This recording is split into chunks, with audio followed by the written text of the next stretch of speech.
గురుగారు మీకు తెలుస్తలేదు మాలాంటి వ్యక్తులు అసలు బయట ఒక బొట్టు పెట్టుకొని పోతేనే నువ్వు హిందూ మత ప్రచారకుడు అని పెట్టే రోజులలో ఉన్నాం. ఇక స్వేచ్ఛగా తిరిగే రోజులు లేవు మన హిందువులకు. అది ఎప్పుడు వస్తుంది అంటున్నారు. మనకి ప్రమాదం ఇతర మతస్థుల కంటే అన్ని మతాల సమానమైన ఇంటి దొంగలతో ప్రమాదం. సెక్యులర్ కుక్కలు ఆడు ఉమ్మేస్తాడే.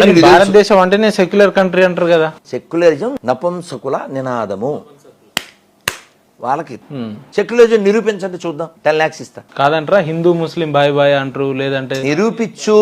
డైలాగ్ లేదు. ఇప్పుడు ఇక్కడ ఒక జోక్ ఉంది మన హైదరాబాద్ లో. ఏంటది? గంగా జమునా తహజీబ్ అంటే ఏంటమ్మా? గంగ ఎవరిది? హిందువులదే. యమున కూడా హిందువులదే. ఇక్కడ ముస్లింలు హిందువులు గంగా జమునలాగా. అసలు షియాలు సున్నీలో బాయి బాయి గారు. ఆవుని చంపేవాడు, ఆవుని తినేవాడు, ఆవుని మేపేవాడు ఎలా బై బై అవుతారు? ఎంఐఎం నాయకులు 15 నిమిషాలు మాకు సమయం ఇస్తాం, నరికేస్తాం, చేసేస్తాం. వాళ్ళ తప్పే ఉంది అంటాను. వాళ్ళ పుస్తకం ప్రకారం వాళ్ళు జీవిస్తున్నారు. వాళ్ళ పుస్తకం ప్రకారం వాళ్ళు జీవిస్తున్నారు. నువ్వు ఏ పుస్తకం చదవకుండా ఫేస్బుక్ కోడి చదివి మాట్లాడతావు. కాబట్టి వాళ్ళు అలా ఉండడం అనేది 1000 ఏళ్లుగా ఉంది.